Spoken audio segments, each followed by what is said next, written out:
Rádio França Internacional, emissões em língua portuguesa, são 18 horas aqui em Paris, a mesma hora em Maputo, 19 horas em Kiev. Lígia Anjos.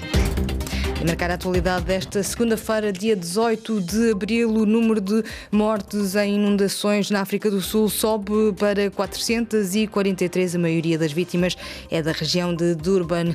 Em Angola, o Instituto Nacional dos Assuntos Religiosos anunciou voltar a encerrar templos da IURD. A ala brasileira acusa as autoridades angolanas de perseguição. E no desporto, o PSG lidera o campeonato francês na primeira divisão e o Futebol Clube do Porto está à frente na Liga Portuguesa. Estes são alguns dos títulos que vamos desenvolver no comando técnico de Dusko Tsekut. RFI, as vozes do mundo. Os números de mortos continuam a subir na África do Sul em consequência das fortes chuvas que não dão tréguas desde a semana passada. Além dos 443 mortes, várias infraestruturas estão destruídas. Há também registro de vários desaparecidos. Orfeu Lisboa. Dados mais atualizados avançados pelas autoridades governamentais sul-africanas revelam que estão já contabilizados 443 mortos em consequência das chuvas que caem desde a última semana na região de KwaZulu-Natal. A maior parte das mortes ocorreu na cidade portuária de Durban, onde 63 pessoas são ainda dadas como desaparecidas.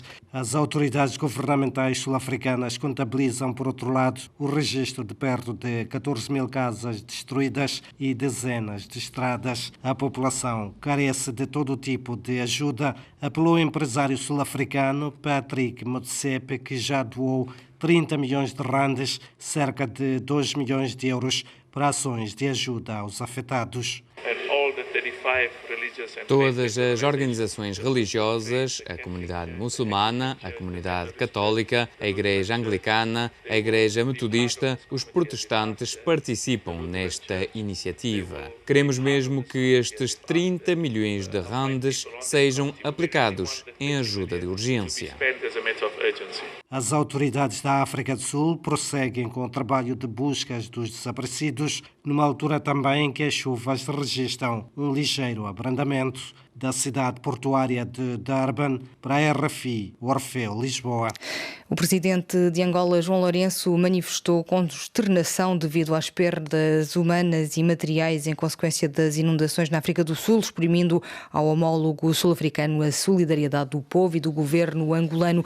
O Instituto Nacional dos Assuntos Religiosos anunciou voltar a encerrar templos abertos há dias pela ala brasileira da Igreja Universal do Reino de Deus, na sequência de uma decisão da Justiça que determinou a reabertura dos templos fechados durante mais de 2 anos. O Instituto diz estar à espera de uma notificação por parte da Justiça angolana sobre a decisão para entregar o património da IURD à ala angolana, cuja direção é reconhecida pelo Estado. Esta posição foi refutada pela outra ala brasileira, que também acusa as autoridades angolanas de perseguição. Por outro lado, esta decisão é justificada do ponto de vista do pastor Jim Inácio, que é porta-voz da direção angolana da IURD em Angola. O Estado não vai entregar o patrimônio da igreja apreendido a pessoas que eles não reconhecem. É certo que o patrimônio deve ser remetido à direção legítima. Ouvindo essas informações, a ala brasileira, liderado por um bispo angolano, invadiu os templos que ainda estavam apreendidos. Ou seja, a revelia abriu algumas igrejas e o Estado teve que reagir. Como o processo fechou, o INAR tem que fazer a devolução dos templos à legítima direção. É o que está a acontecer. O processo está a decorrer, o tribunal vai notificar o INAR e o INAR vai, com certeza, entregar o patrimônio da igreja aos legítimos. A IURD, dirigida por entidades reconhecidas pelo Estado angolano, tenciona fazer alguma coisa perante as afirmações da ala brasileira? Na verdade, nós já estamos a refutar. O nosso gabinete jurídico está a trabalhar no sentido de colocarmos também termo a determinadas falas e a determinadas acusações que são feitas. É claro que nós estamos focados neste momento com a questão da abertura dos templos de forma legal.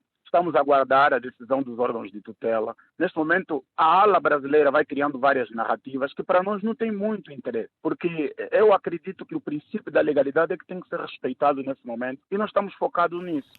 Declarações de Jim Inácio, porta-voz da direção angolana da IURD, entrevistado por Liliane Henriques. Um estudo do Instituto para a Democracia Multipartidária, organização não governamental moçambicana, apontou um retrocesso na representação política de jovens em Moçambique, assinalando que este contexto prejudica a participação desta camada populacional nos órgãos eleitos. A análise cita em comunicado divulgado hoje pelo Instituto de Democracia Multipartidária, aponta a Assembleia da República e as Assembleias Provinciais como exemplo de déficit de representação da juventude nas instituições políticas em Moçambique.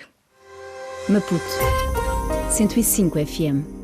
4 mísseis atingiram esta manhã a cidade de Lviv, na Ucrânia. O ataque fez mais de 7 mortos e 11 feridos, entre os quais uma criança. O governador da província de Lviv e responsável máximo das unidades territoriais de defesa da região diz ainda que 3 dos mísseis tinham como alvo infraestruturas militares e o 4º míssil uma fábrica de pneus. Volodymyr Zelensky, o presidente ucraniano, afirmou que o país não está disposto a abrir mão do território da parte leste do país para acabar com a guerra. O gabinete de presidência em Kiev reiterou a importância da região e assegurou que os militares ucranianos estão preparados para lutar contra as forças russas numa batalha que, disse, pode influenciar o curso da guerra.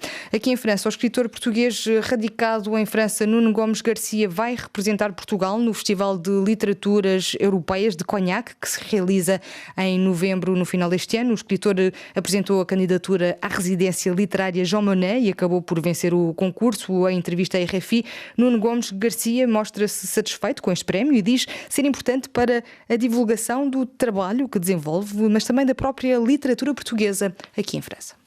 À espera está sempre uma esperança, não é? Mas quando se concorre a este tipo de concursos literários, sabe-se que é sempre muito difícil porque haverá outros candidatos de grande qualidade. E ainda por cima eu sou relativamente jovem, poucos livros publicados, não vivo em Portugal, portanto é muito difícil quando alguém que escreve em português publica em Portugal, mas não vive em Portugal, é muito difícil ter a visibilidade que têm as pessoas que vivem em Portugal. Foi bom, foi positivo. Quer dizer, é sempre bom quando vês o trabalho reconhecido, ainda por cima quando num país que não é o teu. E também é importante porque é num ano em que sai o meu segundo livro traduzido em França. Portanto, também é importante a nível de divulgação do livro. Portanto, é sempre importante. Primeiro é importante para a literatura portuguesa ser divulgada em França. Precisa muitíssimo porque a literatura portuguesa é uma fração ínfima do que é traduzido e publicado em França, o que não faz muito sentido, dá de viver muito mais de 1 milhão de portugueses em França. Mas os franceses, eu acho que pouco a pouco vão descobrindo a literatura portuguesa e as outras literaturas em português, e a título pessoal também é importante. O escritor português radicado em França, Nuno Gomes Garcia, entrevistado aqui por Cristiana Soares.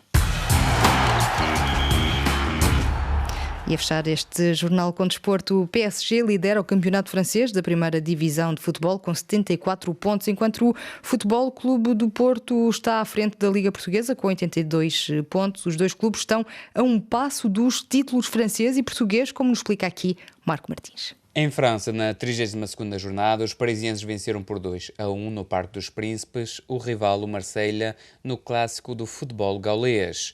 Os golos do PSG foram apontados pelo brasileiro Neymar e pelo francês Kylian Mbappé, enquanto o único tento barcelês foi da autoria do defesa croata Kaletatchar. Na Liga Francesa, o clube parisiense tem 74 pontos, mais 15 do que o Marselha, isto quando faltam 6 jornadas para o fim do campeonato.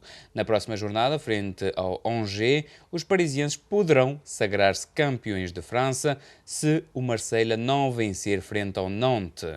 Passamos para a Liga Portuguesa. O detentor do título de campeão, o Sporting Clube de Portugal, ocupa a segunda posição com 73 pontos, a 9 do líder, o Futebol Clube do Porto. Os portistas venceram por 7-0 o Portimonense na 30ª jornada, quanto aos sportinguistas perderam em casa no estádio José Alvalade por 2-0 frente ao Benfica no derby lisboeta. O Futebol Clube do Porto pode ser campeão na próxima jornada. Para isso há 2 hipóteses possíveis. o Sporting Clube de Portugal perder no Bessa e o Futebol Clube do Porto pontuar em Braga, ou os leoninos empatarem com os achadrezados e os dragões vencerem no Minho. O Paris Saint-Germain e o Futebol Clube do Porto estão a um passo de suceder, respectivamente, ao Lille e ao Sporting Clube de Portugal.